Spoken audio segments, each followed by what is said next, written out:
Welcome back to the Pit Stop Ranch. And this is, as the title says, the Twilight Cruz at the Wally Park's NHRA Motorsports Museum for April 2024. Of course, we do enjoy this. It is a relatively convenient monthly show we like to go to frequently. We don't quite hit all of them, but we did hit this one. And we are going into the car show season for most people around the country who don't have the luxury of living somewhere where it's sunny most of the year. I hope you enjoy it. Please comment down below with your favorite car, what you think really rocks, and or even what you don't like.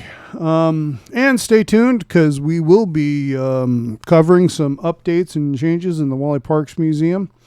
Good people there change up their displays from time to time and recently have done so, and we went ahead and went in and covered it. Some of it is stuff that we might have covered in past videos, but there are a bunch of new features that we felt worthy of sharing with you, and please enjoy.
Wally Park's NHRA Museum of a 1932 Ford Street in Bonneville Roadster. They ran that guy at Bonneville. No roll cage. Have a 32 Ford 5 window with a flathead.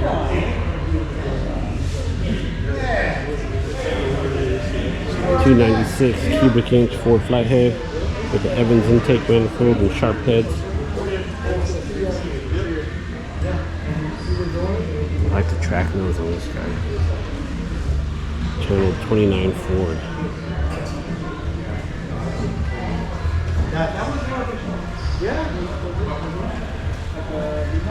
Yeah, 1940 Ford Standard Coupe.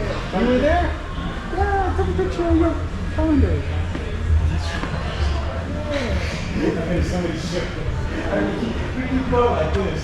1940 Merc. B-Gas 40 Coupe. Classic firepower. Look at all those cars. Texting you already? Oh yeah, look at this guy. This is a real race car right there. Oh, Caballo de Huevo. Road Racing Special, circa 1954. Let's see if I got anything on here. Alright, so this is based on a T. Track nose on the T. King and Hansel Belly Tanker Streamliner. SCTA, SoCal Timing Association. 1948. Oh.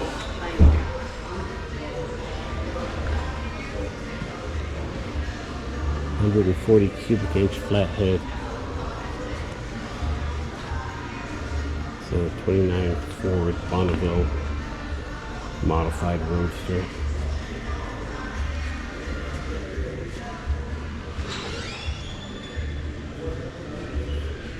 Larson and Cummins Bonneville Streamliner, 1986. 1980. Chuck Porter's Hollywood Body Shop. Look at this T. See, on the lake bed, you gotta have a push truck. Push to start. It's a C modified roadster, circa 1956.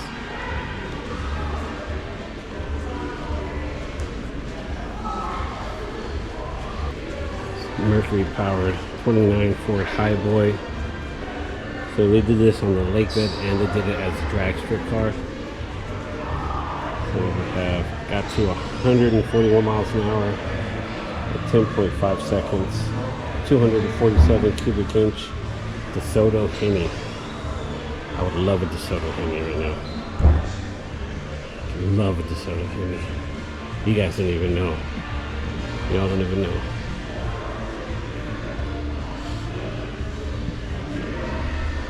So this is a modified roadster as well from 1964. It's a 398 cubic inch supercharged Chrysler with 242 miles an hour. 56 D modified roadster, 467 cubic inch Hemi.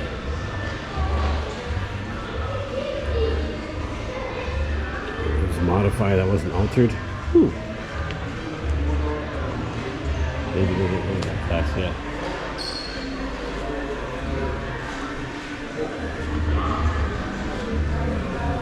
Look at this Lincoln. Alright, so this is a Barris car. Bodied by Barris Custom Auto.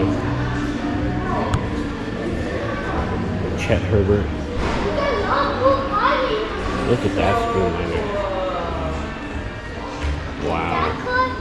Look at this car, Johnny. That's amazing right there. This is the Beast number 4, circa 1953. And a 368 cubic inch fuel injected Chrysler at 236 miles an hour.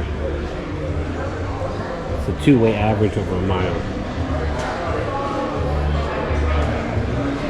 I'm looking for one of these plaques right here. One of these big SCTA Roadrunner plaques. The ones we have now are so small. For those of you that don't know, I am a member of the Roadrunners. We are at the Pit Stop Ranch. It's a quick change.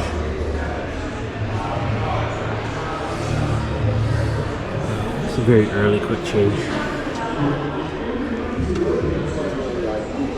Called those cheater slicks. Got the flathead in there.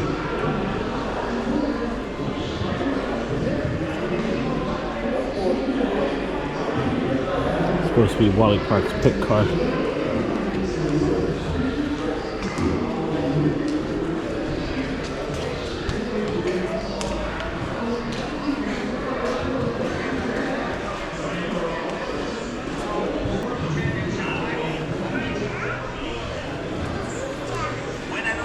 It's a Curtis Craft sports car.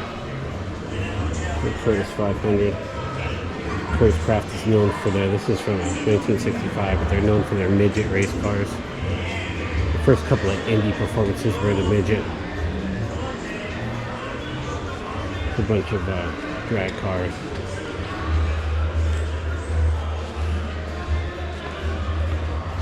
Here we go, a 27T competition roadster with a 450 cubic inch big block Chevy.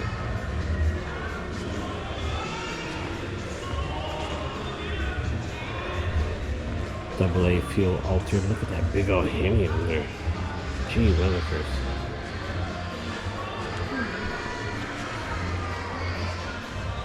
Giant 455 Pontiac. Both probably bored out even bigger than 455, and they started with a 455. Melrose Missile from 1965.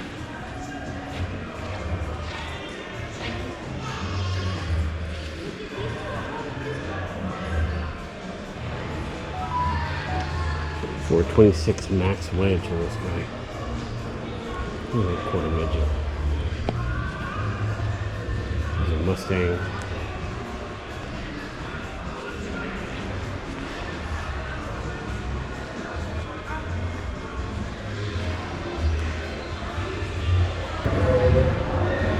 Mighty Hemi.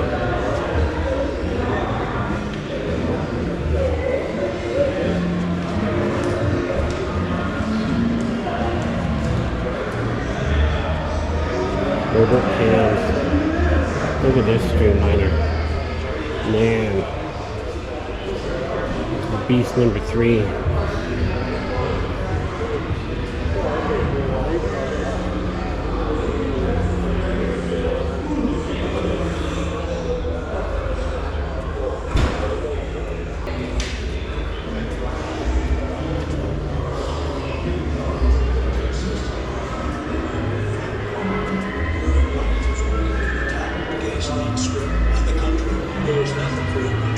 The Bug.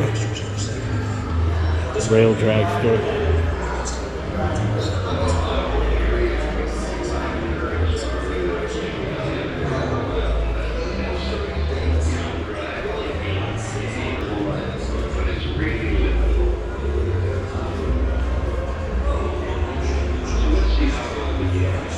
Here it is, a drag car with a flathead. So they got the 59A flathead. They typically fill these things with cement, and they don't even run coolant in them. With the fuel injection, Harman Collins magneto.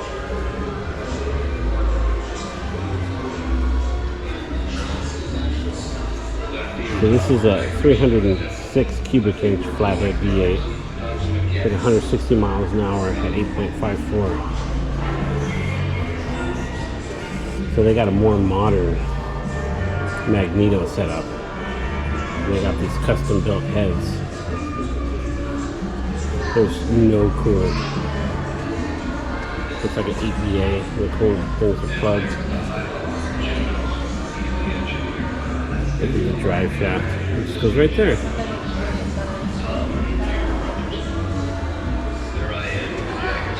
Then they moved to the Hemis. Like once the Hemis were introduced, it was over for these drag cars. Just went all Hemi all the time.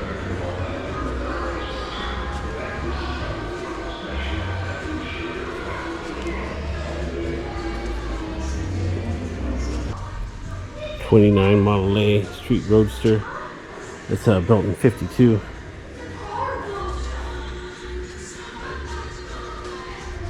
'57 Plymouth Savoy.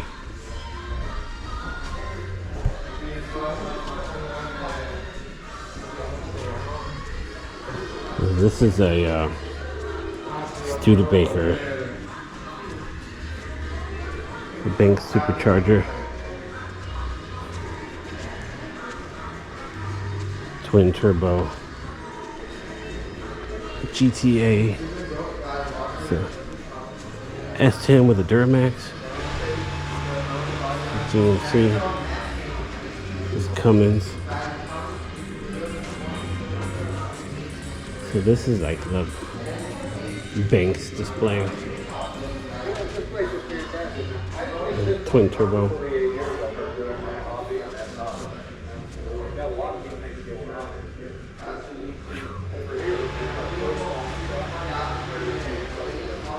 It's a banger.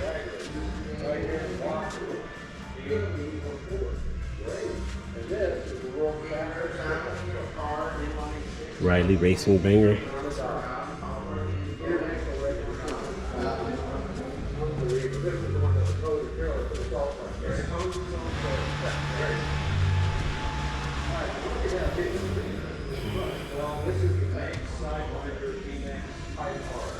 So Banks 454 from '78.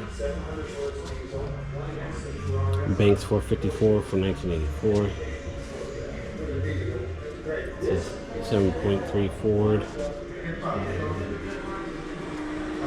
3.8 liter Buick V6 with twin turbo Banks. Twin turbo 454 circa 1975.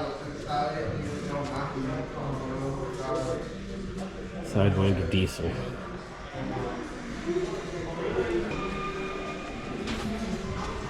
Alright, so this is a Riley Racing banger, 4-banger, 4-cylinder. It's a flathead, but it's only got 4 cylinders. Forever 4. These are the Forever 4s who puts on the Antique Nationals, circa 1959. This dragster. Been making speed out of 4-bangers for a while. This looks like a big block Chevy. It's another Hemi. 1965 dragster. This is a '56 Top Fuel dragster.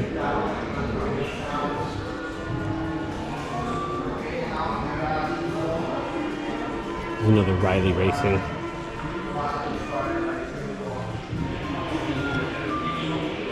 .374 cubic inch Mercury flathead. And a small block Chevy. So this car is very interesting. Not only does it have the front-loaded superchargers, but it also has 2 Chevrolet small blocks mounted opposed to one another. That's supercharged. 62 425 cubic inch Dodge.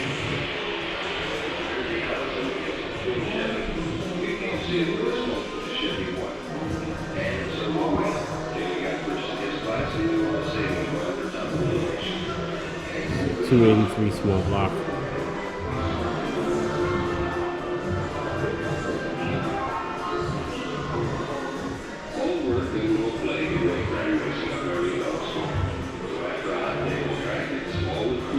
.430 cubic inch supercharged Lincoln. So this is a glass slipper. In 1958, 301 cubic inch Chevy motor. These were designed for aerodynamics. There's only a couple of these style of cars made. There's a Isky Cam, Chrysler Firepower, 354 cubic inch.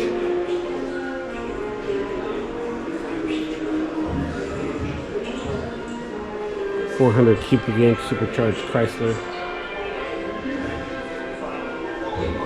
And this with the flatty.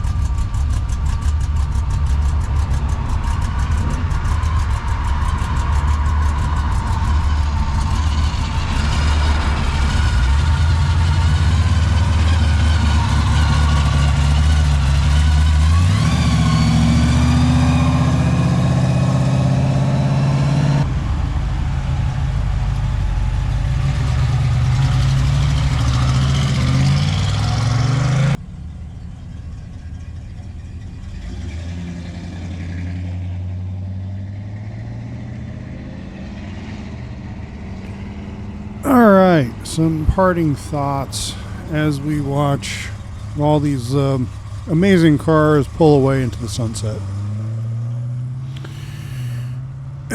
We are going into the car show season across the country, and there are hundreds of little impromptu small car shows that out in front of pizza shops and donut shops, anywhere you want to go around this great country of ours, the U.S. And I can't speak for anywhere else in the world, but if you keep your eyes open, I know many of our brothers and sisters in Norway, Sweden, Finland also have a lot of great get-togethers, especially ones focusing on actually driving your car and enjoying it. And I strongly encourage, as you're on your commute home, if you happen to see one, run home, grab the kids, take them out, let them see us amazing iron. Because let's face it, this stuff is 50 years old and older. And it hasn't been made in a long time, and time is enemy of all. So if you get the moment, go and enjoy it, appreciate it, maybe get some inspiration. Now, in spite of my last comment, a lot of this stuff is still available for fairly reasonable, believe it or not, especially if you're willing to have a couple extra doors. And it is something where this stuff is, regardless of its condition nearly, I guess if it's crushed it isn't, or so full of rust that you can't, but restoring it and fixing them up and getting them back on the road is I think a pretty noble use of time and resources. I realize I'm a bit biased, but if you don't, who will? Now, fortunately, I after having recently watched Iron Trap Garage's most recent podcast, or maybe I think the most recent podcast, they discuss the state or health of the hobby, and a lot of lawn chair type shows, stuff like this, aren't necessarily getting the participation they once were. The new generation are more interested in actually driving their cars, which, to be fair, I'm right there with them. I think driving them is as important as owning them and fixing them up. I mean, after all, you sink $20,000 into taking a rust bucket to reviving it, and you should enjoy it. Now, the driving dynamics of a completely stock car, or many times much energy and money is put into making it pretty, but not doing much about the chassis. And quite honestly, I'm the opposite. I always tackle the chassis and then power, and then someday maybe I'll make them pretty. Probably not. Who are we kidding? That said,